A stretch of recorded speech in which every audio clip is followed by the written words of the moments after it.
A obra do Filho. Esse é o tema da nossa lição de número 7, que será estudada nesse próximo domingo em todas as nossas igrejas aqui no Brasil. Domingo, dia 7 de fevereiro do ano de 2026. Lembrando a você que o nosso comentário também será dividido em 3 vídeos separados. Vamos acompanhar os 3 principais tópicos da lição. Para cada tópico, um vídeo. E sendo hoje o estudo, a análise do primeiro tópico da nossa lição. O nosso texto áureo nos diz: pelo que também Deus o exaltou soberanamente e lhe deu um nome que é sobre todo o nome. Filipenses capítulo 2, versículo de número 9. E a nossa verdade prática diz: a humilhação voluntária de Cristo, sua obra redentora e sua exaltação gloriosa revelam que somente Ele é digno de toda adoração e obediência. Então vamos também para a nossa leitura bíblica em classe, que está nos livros, na verdade, de Filipenses, capítulo 2, do versículo 5 ao 11, e Hebreus, capítulo 9, do versículo 24 ao 28. Então vamos lá? Me acompanha aí na leitura e vamos juntos degustar desse pão quentinho que chega dos céus para nós através da nossa lição, da nossa revista da Escola Bíblica Dominical. Diz assim a santa e poderosa palavra de Deus. Filipenses capítulo 2, versículo 5 a seguir. De sorte que haja em vós o mesmo sentimento que houve também em Cristo Jesus, que sendo em forma de Deus, não teve por usurpação ser igual a Deus, mas aniquilou-se a si mesmo, tomando a forma de servo, fazendo-se semelhante aos homens. E achando na forma de homem, humilhou-se a si mesmo, sendo obediente até a morte e morte de cruz. Pelo que também Deus o exaltou soberanamente e lhe deu um nome que é sobre todo o nome, para que ao nome de Jesus se dobre todo o joelho dos que estão nos céus, na terra e debaixo da terra, e toda língua confesse que Jesus Cristo é o Senhor, para a glória de Deus Pai. Hebreus capítulo 9, versículo 24 a seguir diz: porque Cristo não entrou num santuário feito por mãos, figura do verdadeiro, porém no mesmo céu, para agora comparecer por nós perante a face de Deus, nem também para a si mesmo se oferecer muitas vezes, como o sumo sacerdote cada ano entra no santuário com sangue alheio. De outra maneira, necessário lhe fora padecer muitas vezes desde a fundação do mundo. Mas agora, na consumação dos séculos, uma vez se manifestou para aniquilar o pecado pelo sacrifício de si mesmo.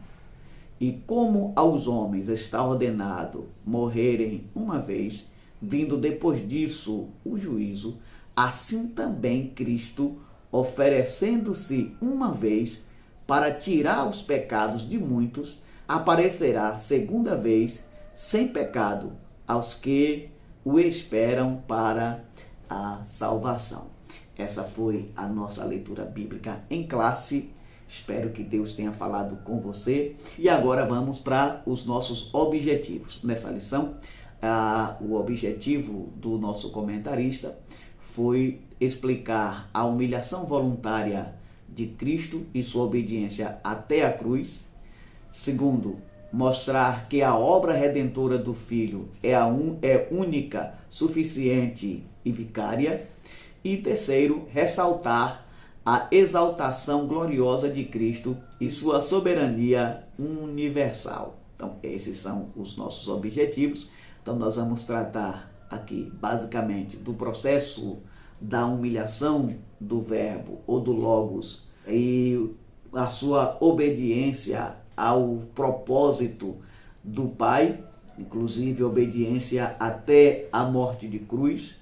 Também a obra redentora como sendo ela única e exclusivamente do Filho, com o objetivo de assumir o nosso lugar, tomar sobre si a nossa culpa. E também, por fim, vamos falar da exaltação de Cristo. A nossa lição ela está dividida, como sempre, em 3 tópicos ou em 3 pontos principais, sendo o primeiro, e que também estaremos tratando nesse vídeo de agora, que é a humilhação voluntária do Filho. O segundo, que trataremos no nosso segundo vídeo, a obra redentora do Filho. E o terceiro e último ponto, que também estará no nosso terceiro e último vídeo desta semana, que é a exaltação gloriosa do Filho. Na nossa introdução, o nosso autor diz o seguinte: Jesus é o Filho eterno de Deus, que assumiu a forma humana, viveu uma vida sem pecado, morreu em nosso lugar e ressuscitou vitoriosamente. Sua missão abrange não apenas o perdão dos pecados, mas a revelação do caráter do Pai e a restauração de toda a criação. Esta lição visa apresentar a profundidade da obra do Filho em 3 dimensões, ou seja, 3 pontos fulcrais, 3 pontos principais para compreender essa missão de Jesus, sendo, no caso, esses pontos: sua humilhação, sua redenção e sua exaltação. Baseado já aqui na nossa introdução, o que veremos nessa lição? Primeiro, nós estudaremos o processo da humanização de Cristo.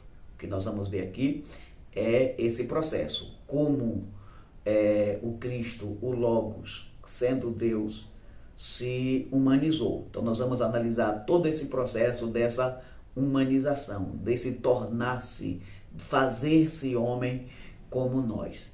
E também, no caso, a sua vida ministerial, sua vida terrena, o exercício do seu ministério, o seu sacrifício vicário, que é a redenção, né? O sacrifício que ele ofereceu a Deus por nós, tomando assim o nosso lugar. Dentro desse processo, nós vamos ver a tríplice missão de Jesus, que é, primeiro, remir os homens de seus pecados, revelar o caráter, ou revelar a natureza de Deus, do Pai, através da sua pessoa, e restaurar a natureza, ou restaurar a criação. Nesse sentido aqui, quando nós estamos falando de restaurar a criação ou a natureza, nós não estamos falando da restauração apenas do homem, mas também de todo o resto da criação que entrou em declínio por ocasião da queda do homem ali no Jardim do Éden. E por fim, o nosso comentarista apresenta aqui na nossa introdução o que seria o foco principal desta lição, que é compreender com profundidade, né, a humilhação do Cristo, a sua redenção e a sua exaltação.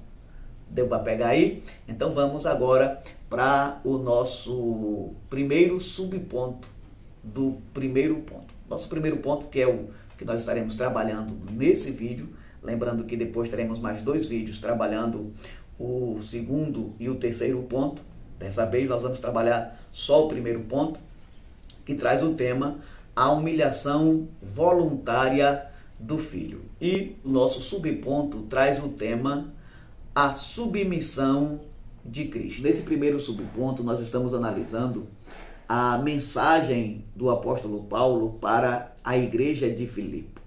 Paulo, na intenção de exortar a igreja a viver uma experiência de fé, ou uma experiência na fé, de unidade e humildade, Paulo toma ninguém menos do que o próprio Jesus para oferecer como exemplo de unidade e humildade para aquela igreja. O que foi muito bom para nós, porque nos trouxe uma grande revelação a respeito da pessoa de Jesus Cristo. Aqui esse texto do apóstolo Paulo faz conexão perfeita com o texto do Evangelho de João que estudamos na lição da semana passada. Nesse sentido, nós podemos observar a humilhação do Cristo. Paulo diz, sendo ele em forma de Deus, ou sendo ele igual a Deus, a nossa tradução, inclusive, a nossa leitura bíblica em classe dizia, ou diz, não teve por usurpação ser igual a Deus. Mas eu acho que a melhor tradução a ser empregada aqui é, não se apegou ou não teve apego ao ser Deus. Antes, humilhou-se, esvaziou-se a si mesmo, assumindo a forma de servo, fazendo-se semelhante aos homens. E aí Paulo, com esse exemplo, adverte a igreja de Filipe a ter o mesmo sentimento que teve no coração e na mente de nosso Senhor e Salvador Jesus Cristo, que mesmo, como eu já falei, mesmo sendo Deus, não apegou-se ao ser Deus, não apegou-se à sua glória, não apegou-se à sua divindade. Pelo contrário, em nosso favor, humilhou-se e esvaziou de si mesmo e veio ao nosso encontro, se tornando homem, se fazendo homem como nós. Mas a ênfase que o nosso comentarista dá aqui nesse subponto é exatamente o desenvolvimento da nossa mente, de termos a mente de Cristo.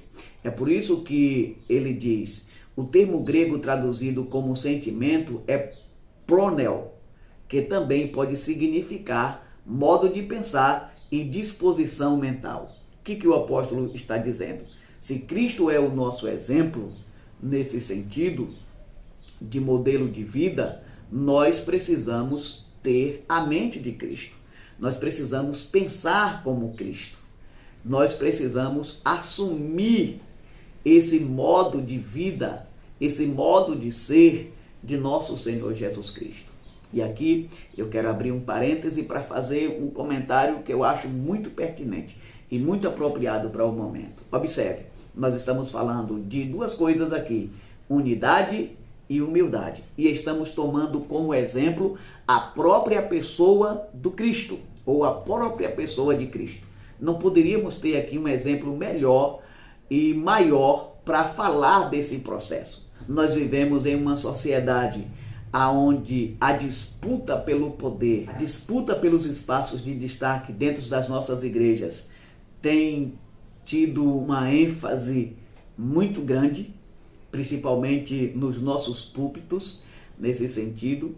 E aí, nessa questão, tem uma coisa que quando eu estou pregando, quando eu estou falando sobre essas disputas, sobre esse querer ser, essa ideia do querer ser, do desejar ser, ou querer ter o lugar do outro, isso acaba, em certa medida, até atrofiando o processo de crescimento e desenvolvimento da própria igreja. Por quê? Porque cada um de nós temos um ministério que é muito específico. E esse ministério nos foi dado não pela nossa vontade, não pelas nossas habilidades, mas por escolha do próprio Deus, pela vontade do próprio Espírito Santo. É Ele quem faz essas distribuições ministeriais. É Ele quem diz qual é o nosso papel na igreja. O problema é que nós valorizamos alguns papéis, nós valorizamos algumas figuras em detrimento de outras. E aí aquelas figuras, aqueles papéis, aqueles ministérios que são menos valorizados, menos valorizados dentro das nossas igrejas, também é aqueles que são os mais rejeitados. Só que, apesar de serem desvalorizados, não sei por qual razão, mas a gente faz isso, apesar dessa desvalorização, esses papéis, esses ministérios, eles são fundamentais para a sustentação, o crescimento e desenvolvimento da Igreja de Cristo Jesus. E aí nós precisamos tomar como exemplo o exemplo de Cristo, que era Deus, estava na forma de Deus, não se apegou ao ser Deus, mas em nosso favor se humilhou, se fez homem e veio ao nosso encontro. Então, de modo que esse sentimento de pensar, que esse sentimento altruísta de Cristo Jesus, nosso Senhor, possa também fazer parte da nossa vida. E que nós possamos buscar de Deus qual é a nossa posição dentro da igreja, qual é a nossa posição dentro do ministério, qual é o trabalho que Deus espera que façamos para o seu reino. E de modo que possamos respeitar os nossos irmãos, amá-los em Cristo Jesus e agir de modo altruísta em favor deles. E que essas disputas pelo poder, essas disputas pelos espaços de relevância dentro da igreja, que possa cair por terra. Essas picuinhas, esses grupos de fofoca, de disse-me-disse, essas intrigas que são geradas e muitas vezes alimentadas dentro das nossas igrejas, possa, em nome de Jesus Cristo, cair por terra a partir do momento que tomarmos como base a vida do próprio Cristo. E aí, como disse o evangelista João, andar como Cristo andou. Como disse o próprio Jesus, tomarmos o exemplo dele, a mesma coisa que ele fez em nosso favor, a mesma coisa que ele fez aos seus discípulos, que os seus discípulos e nós deveríamos ou deveremos fazer ao nosso próximo. Como disse Paulo para a igreja de Roma, que a nossa mente seja renovada e não conformada com o mundo.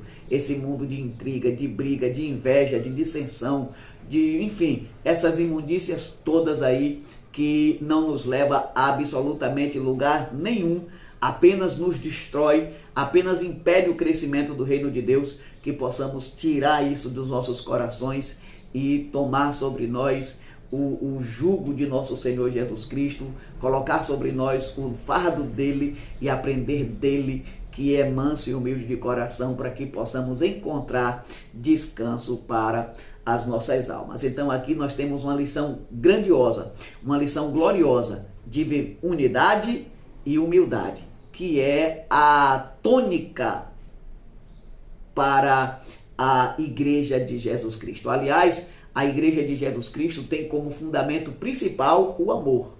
E quando nós estamos falando de unidade e de humildade, nós estamos falando de dois sentimentos que têm as suas origens no próprio amor de Cristo. Lembrando que a Bíblia diz que Deus é amor.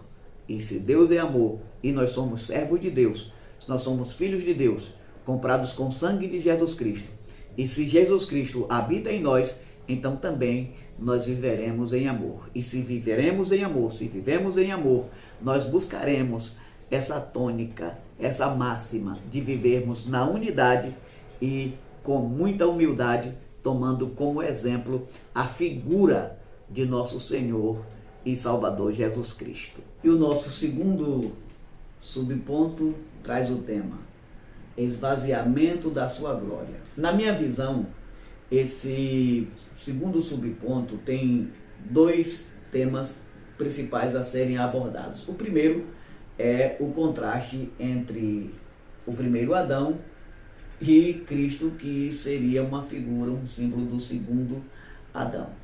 O nosso comentarista diz que o primeiro Adão, o motivo, a razão principal da sua queda foi o querer ser igual a Deus, enquanto que Cristo, sendo em forma de Deus, sendo Deus, se preocupou com nós, se preocupou conosco nesse sentido. E aí, analisando essa afirmação, nós vamos perceber, nós vamos compreender ali a partir do capítulo 3 do livro do Gênesis, principalmente o versículo 5, que é citado aqui na nossa lição. A serpente, que era a figura ali do diabo, ela inicialmente tentou distorcer a fala de Deus. Ela tentou distorcer a ordem, a orientação que Deus tinha dado para Adão. Como ela não conseguiu enganar a mulher com essa distorção, com essa falácia, com esse engano, eu falei isso na semana passada e repito agora novamente: a pior de todas as mentiras, a mais destrutiva e a mais perigosa de todas as formas de mentira é exatamente a falácia. porque ela pega uma verdade para contar meia verdade, distorcendo a verdade, mudando a realidade e o contexto da mensagem. Porém, nem assim, no caso, a serpente, o diabo, conseguiu enganar Eva, conseguiu enganar o homem. Mas o que chamou a atenção de Eva e também de Adão foi exatamente quando o diabo diz para Eva que ela poderia ser igual a Deus, conhecedor do bem e do mal, a partir do momento que ela comesse daquele fruto. Aqui é que vai surgir no coração da mulher e posteriormente no coração de Adão, do homem, o desejo ou o espírito da rebeldia, da prepotência, da arrogância, de se rebelar contra Deus. Por quê? Porque a partir daquele momento foi gerado, o diabo plantou uma semente no coração da mulher. Qual foi a semente? A semente da arrogância, do desejo de ser igual a Deus. Adão tinha tudo para não comer aquele fruto. Tinha tudo para obedecer à voz de Deus. E ele preferiu dar ouvidos à voz do diabo e comer do fruto que Deus lhe disse que não comesse. Por quê? Porque foi gerado no coração dele um interesse, um desejo de ser igual a Deus. Enquanto Jesus, que é a figura desse segundo Adão, ele era Deus. Ele estava na forma de Deus. Ele estava com o Pai desde a eternidade, como nós vimos no Evangelho de João. No princípio era o Verbo estava com Deus e o Verbo era Deus. E o Verbo se fez carne e habitou entre nós, sendo ele Deus, puro, santo, poderoso, glorioso. Ele não olhou, não se apegou à sua glória, não se apegou ao ser Deus, como já falei no comentário anterior.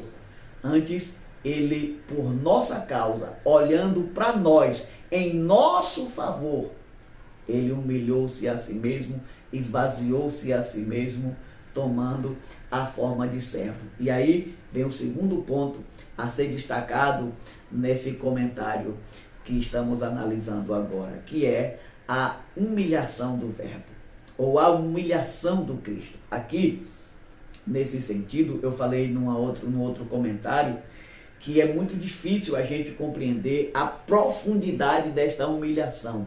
Por que é difícil a gente compreender a profundidade desta humilhação? Porque, infelizmente, nós desenvolvemos na nossa mente a ideia, o pensamento de que nós somos alguma coisa, quando na verdade não passamos de poeira da estrada. Quem nos valoriza é Deus, mas não é que a gente tem esse valor intrínseco em nós, é Deus quem deu esse valor para nós, é Deus quem nos valorizou, foi Deus quem nos deu esse valor elevado. E aí a gente, dentro dessa perspectiva, a gente não consegue imaginar o que é ser Deus todo-poderoso, revestido de glória, de majestade, de poder, e esvaziar-se, apequenar-se, a ponto de ficar do tamanho suficiente para se tornar homem. Esvaziar-se da sua glória. O termo grego utilizado para falar desse esvaziamento, kenosis, não significa que Jesus deixou de ser Deus quando esvaziou-se de si mesmo. Pelo contrário, ele abriu mão da sua glória, como que se ele tivesse despido da sua glória, sem perder a sua divindade. Apequenou-se, como eu já falei, de tal modo que se fez homem, em obediência ao propósito do Pai. Qual era o propósito do Pai? Redimir os homens do seu pecado. Ele abriu mão da sua glória, da sua majestade que tinha com o Pai lá na eternidade e veio ao nosso encontro. Isso aqui é uma coisa gloriosa, sim, é uma coisa inimaginável. Porque o que fez Jesus vir ao nosso encontro? O que trouxe Jesus até nós? Foram as nossas ações? Foram as nossas obras de bondade, as nossas obras de caridade? Foi a perfeição da nossa natureza? Foi uma obrigação que Deus tinha para conosco? Não, não foi nada disso. foi simplesmente sentimento de humildade, de amor. Tudo isso ele fez simplesmente por amor. E aqui me vem à memória um texto que nós já vimos também, Evangelho de João 3,16. Porque Deus amou o mundo de tal maneira que deu seu Filho unigênito, para que todo aquele que nele crê não pereça, mas tenha a vida eterna. E agora o nosso terceiro e último subponto desse primeiro ponto da nossa revista da Escola Bíblica Dominical, que traz o tema: a obediência sacrificial até a cruz. Quero destacar aqui alguns temas que eu entendo ser de grande relevância para o nosso crescimento e elevação espiritual. A primeira temática que eu quero destacar aqui é a morte de cruz. Quando nós olhamos para o direito romano e também o direito judaico e a cultura e o que a Bíblia diz a respeito da morte de cruz, o que a morte de cruz significava, simbolizava para os judeus e o que ela significava para os romanos, nós vamos entender que a humilhação do Cristo foi muito mais profunda, foi muito maior do que nós conseguimos imaginar. Do que eu estou falando? Se você observar o direito romano, você vai entender que a penalidade de morte de cruz, ela não era apenas uma das penas máximas daquele estado. Ela era também uma pena vexatória, vergonhosa. Quando o governo romano empregava essa penalidade em alguém, ele queria, no caso, humilhar aquela pessoa. Ele queria envergonhar aquela pessoa, fazer uma exposição pública, vexatória daquele indivíduo. E essa morte de cruz, ela era tão cruel, ela era tão abominável para os romanos, que havia uma segunda lei que impedia um cidadão romano de ser crucificado. Se caso o cidadão romano pegasse uma pena máxima, que seria a pena de morte, ele seria decapitado, porque para ele seria menos vergonhoso, seria menos vexatório. A morte de cruz, o indivíduo era colocado ali no madeiro, deixava ele pendurado ali por vários dias. Não foi o que aconteceu com Jesus, mas o comum era que o criminoso ficasse ali por vários dias, exposto, no caso, aos escárnios, à zombaria de quem passasse por aquele lugar. Então, era uma coisa vergonhosa. Quando a gente olha para a cultura judaica e para a lei judaica, no caso, e para o que a Bíblia diz, está escrito que maldito é todo aquele que morrer pendurado no madeiro. Então, para os romanos era vergonha, para os judeus era maldição. E Jesus, por minha causa, por sua causa, por nós, assumiu essa vergonha e se fez maldito ao ser pendurado naquele madeiro. Tudo isso simplesmente por me amar, simplesmente por te amar.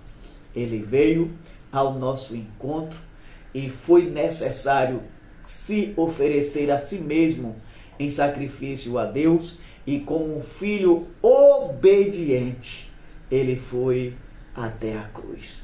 Vergonha para os romanos, maldição para os judeus. E ele se fez, ele tomou esse lugar, ele assumiu essa vergonha, ele se fez maldito para que nós pudéssemos ter a vida eterna através do seu precioso sangue derramado por nós ali na cruz do Calvário. Um outro ponto que eu quero observar é a obediência. E aqui eu me lembro das palavras de Jesus Cristo, quando ele estava ali no Getsêmani, e ele ora ao Pai naquela intensidade tão profunda, que chega a verter sangue ao invés de suor pelos poros da sua pele, e ele diz ao Pai: Pai, se for possível, passa de mim esse cálice. Todavia, não seja feita como eu quero, mas como tu queres. Ele disse: olha, Pai, prevalece a tua vontade, porque eu vim para cumprir esse propósito. Então, ele abre mão da sua vontade, porque como homem ele estava sofrendo. Como um homem ele estava agonizando, ele estava em agonia naquele momento. Mas ele diz: contudo, Pai, prevaleça a tua vontade e não a minha. Que é o segundo ponto que eu quero trabalhar aqui com vocês. A obediência de Cristo Jesus como filho amado do Pai, obediente ao propósito, obediente à missão que lhe foi confiado, ou que lhe foi confiada até o último instante. Até o momento que ele dá o seu último suspiro ali na cruz do Calvário e diz: Pai, em tua mão entrego o meu espírito. Está consumado. E dá o brado, e assim entregando-se o seu espírito, entregando-se ao Pai naquele momento, e consumando todo o processo de redenção, todo o processo de salvação. Aqui tem uma outra questão que eu quero falar, que eu já vi alguns pregadores dizendo, por exemplo, que o diabo estava fazendo festa quando Jesus estava sendo pendurado. Eu não creio nisso. O diabo é sagaz, o diabo é muitas coisas, né? Menos tolo, menos bobo. Ele sabia que a morte de Jesus Cristo na cruz, o sacrifício que Jesus estava oferecendo ao Pai, oferecendo a Deus, aplacando a ira da justiça divina, Jesus Cristo, estava comprando para Deus homens de todas as tribos, línguas, raças e nações, e estava pisando na sua cabeça, estava esmagando a cabeça do diabo, estava quebrando a força do pecado, estava quebrando os agrilhões das trevas e nos libertando de uma vez por todas, para que nós pudéssemos viver em paz com Deus, nosso Criador, Senhor nosso e agora Pai de todos nós, através do sacrifício vicário de Jesus Cristo. Então, eu não creio que o diabo ficou feliz, fez festa quando Jesus estava sendo crucificado. Muito pelo contrário, para ele aquilo foi um escândalo. E ali foi a grande derrota de Satanás. Mas que Deus em Cristo nos abençoe. Esse é o nosso comentário de hoje. Se você gostou desse comentário, curta esse vídeo, comente esse vídeo. Eu estou pedindo para você comentar, você nunca comenta nesse vídeo, não coloca aí nenhum oizinho, tá bom? Comente nesse vídeo, compartilhe com seus contatos. E se você ainda não é inscrito no nosso canal, se inscreva, vem junto com a gente, vamos crescer juntos nesse propósito da propagação e a evangelização, a pregação do Evangelho de nosso Senhor e Salvador Jesus Cristo. Vamos levar Cristo para os corações daqueles que estão necessitados. Então se inscreva no nosso canal, compartilhe esse vídeo o máximo que você puder. Eu sou o pastor Elias Xavier e espero você no próximo vídeo. Um abraço e até a próxima.